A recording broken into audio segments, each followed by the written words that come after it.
Hello tarot friends, it's Hermit Writer, and today's lesson is always check your equipment. I had an unboxing video filmed, and after 20 minutes of filming, when I wrapped up, realized that I did not have a microphone connected, so the sound was horrible. So we're going to try this again. It's going to basically just be a walkthrough of the Visconti Sforza deck. This is the Golden Tarot Kit from Mary Packard, the same person who authored the Tarot de Marseille kit, which I did a walkthrough of about a year ago. Similar two-piece box. This one I got from Amazon, and the glue is coming off of the information on the back of it, so I'll probably eventually detach this and just store it in the box. Magnetic flip top. Inside we have a very nice hardbound book, about 140 to 143 pages. All of the images are in color, including the minors. And the first chapter gives you a history of the cards.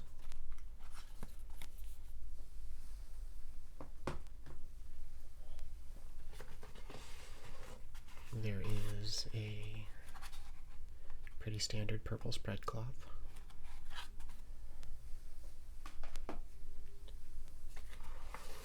And then the cards themselves are in a tuck box. I did appreciate in the Marseille kit that it had a velvet pouch.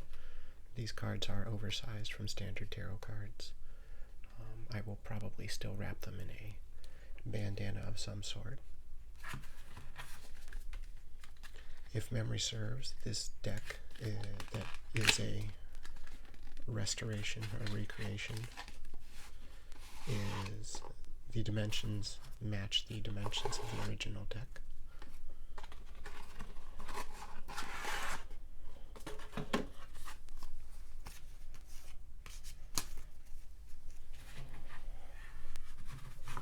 So they are quite a bit bigger than a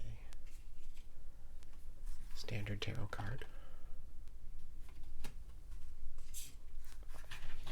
I don't know if these backs are the original backs or not. The original backs may have just been plain red, but I'm not 100% sure on that. So let's see what we've got. We start with the Fool.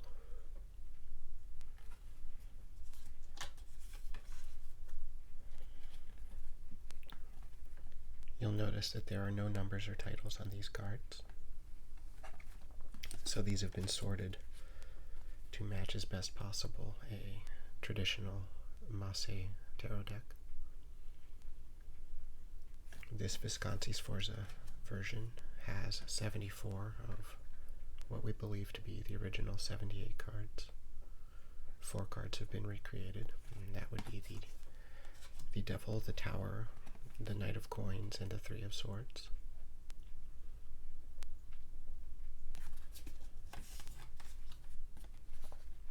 Some of these characters probably look familiar.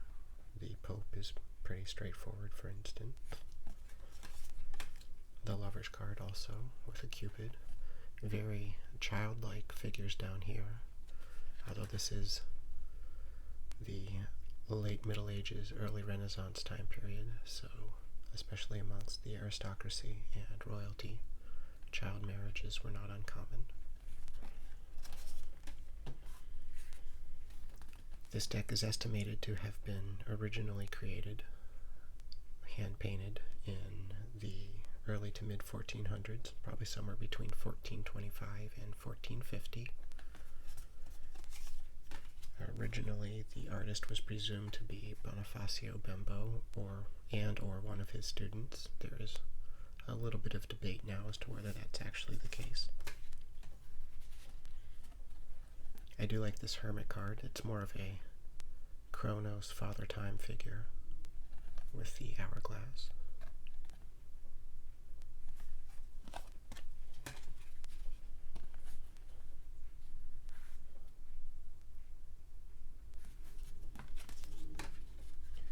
Strength is much more violent than modern interpretations. I believe this is meant to be Hercules defeating the Nemean lion, bashing him with a club rather than channeling that animalistic energy that you see in the more contemporary versions of, or more modern versions of strength. A very familiar looking Hanged Man. No mistaking the Death card in this deck. Temperance, also very familiar. And here's one of the recreated cards. This is the Devil. Like most recreations, they've patterned this off of what we see in a Marseille deck. So it's very similar. This is the Tarot de Marseille. You can see the Devil with his two minions chained to the pedestal. This is probably not what the original Devil card looked like. Cards from the 15 and 1600s, like this one, the Tarot of Jacques Vieilleville, feature a much different looking Devil figure.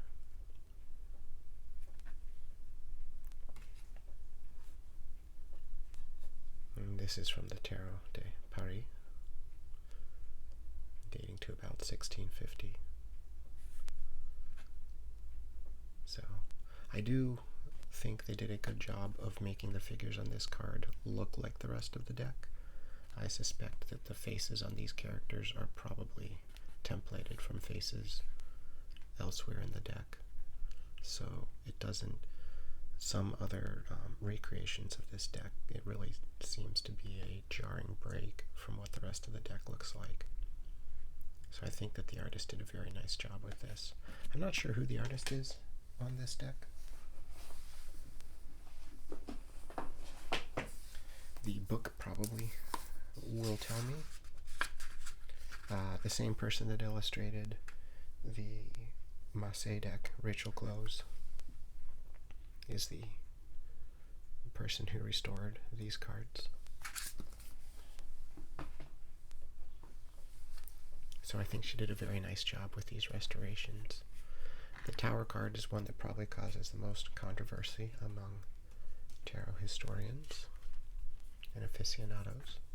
Again, it looks very much like a traditional Marseille Tower card with the figures falling and the tower being blown apart.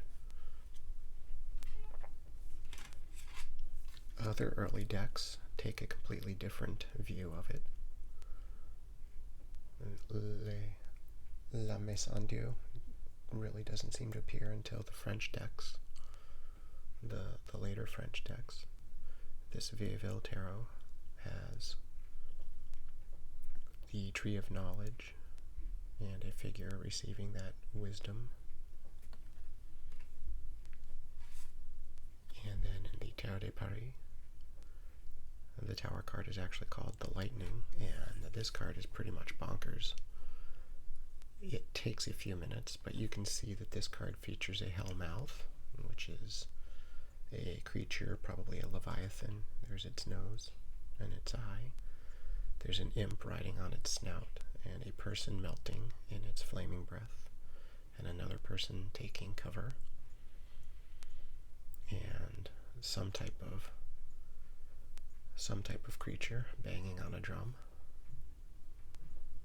That is a very cool representation. But they kept it simple and went with the figures falling. And again, these figures look like they belong in this deck. So, not a bad recreation. A very lovely star card.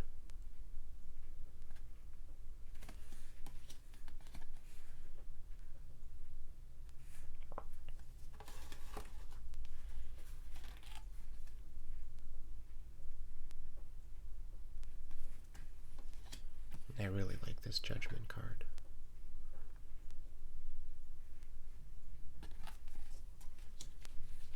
And in the world, we see the two cherubs holding the globe aloft. If memory serves, this is meant to be the city of Jerusalem. And that's the majors. We start with the cups and the minors. Like most early decks, this is a pip deck. So it's just the suit characters with flourishes. And there are no numbers or titles on these either. So you are left counting the characters. When you work with Marseille and other pip decks, this really isn't as onerous as it might first seem.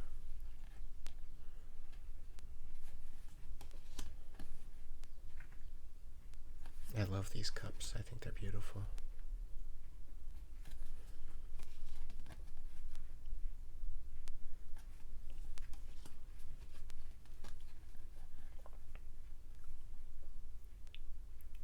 It's very likely that the figures in the courts were members of the Visconti and Sforza families. Very youthful knight. I like the one slipper that's being shown.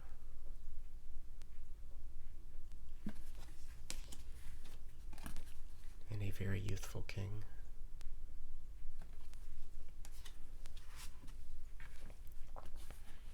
The suit of swords is straight-edged and facing down, but very clearly hilted, so there's really not any confusing the swords with the batons, as can often happen in other Marseille style decks.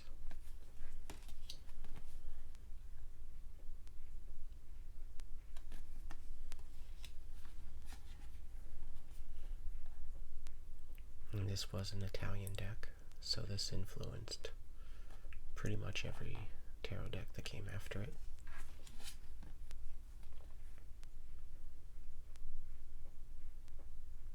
Probably influenced every tarot deck that came after it.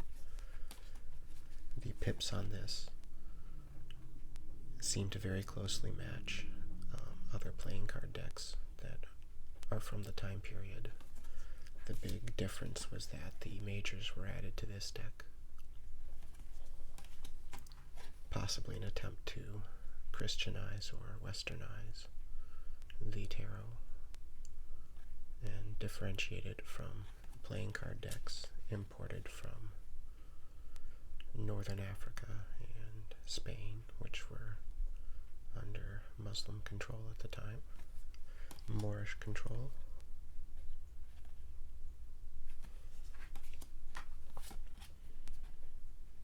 I find it a bit ironic that tarot was probably meant to Christianize cards when it is now considered an occult practice that most Christians frown upon.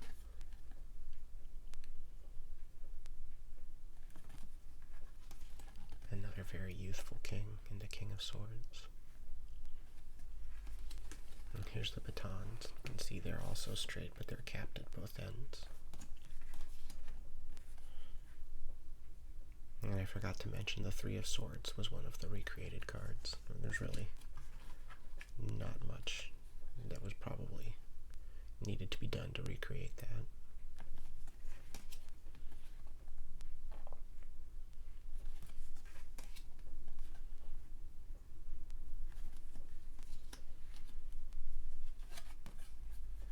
I don't know that I'm a fan of the cardstock. It feels very flimsy. You can possibly see that these cards already have a bend to them. And they've just come out of the packaging and have only been flipped through once. When my mic was unfortunately not connected. But such is life.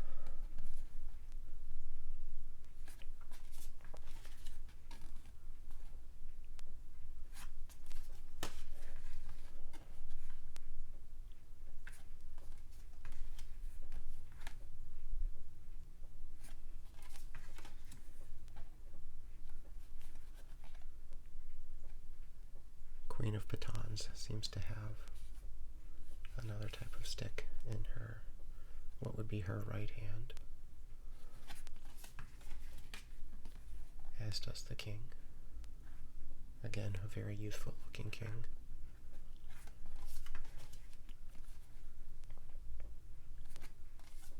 And now we're into the suit of coins.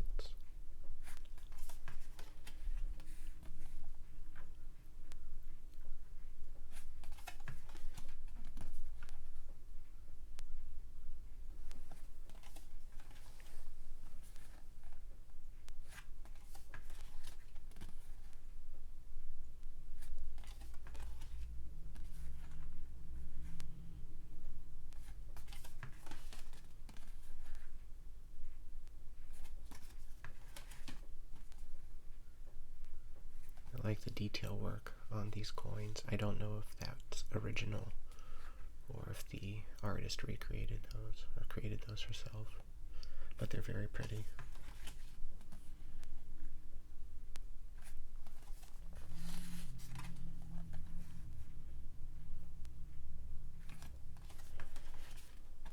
And this knight is the final recreated card, probably templated off of the Knight of Cups.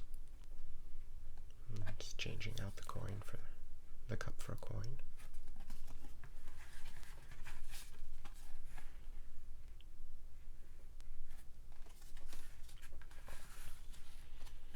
And we finish with the king.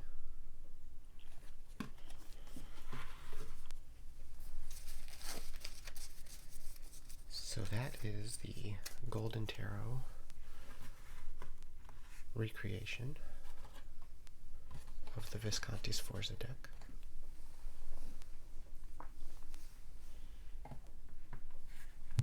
The original cards are housed in several different collections, one in New York at the Morgan Library. One of my goals is to someday get to see those cards in person. It's not currently easy since they are held in the archives and you need an appointment and also a reason for viewing them. The other cards are held in Italy. I believe one group is at a museum and another is still in a private collection. They are very pretty, very stunning examples of 15th century art. And there are a couple different versions of this deck available in current print today.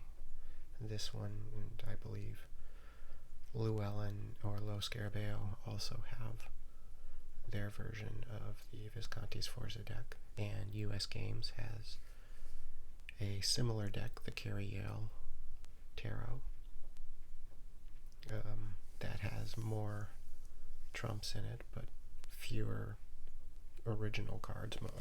More of the cards have been recreated for that deck. And there are others out there too. So I hope you've enjoyed this walkthrough. If you've worked with these cards, whether in this particular deck or in any of the other recreations, let me know what you think of it, and if this is something that you find works well for readings, or if it just stands as more of a historical document, what your thoughts on it are. I hope you are all staying safe and healthy, and I hope you have a great day. Thanks for watching.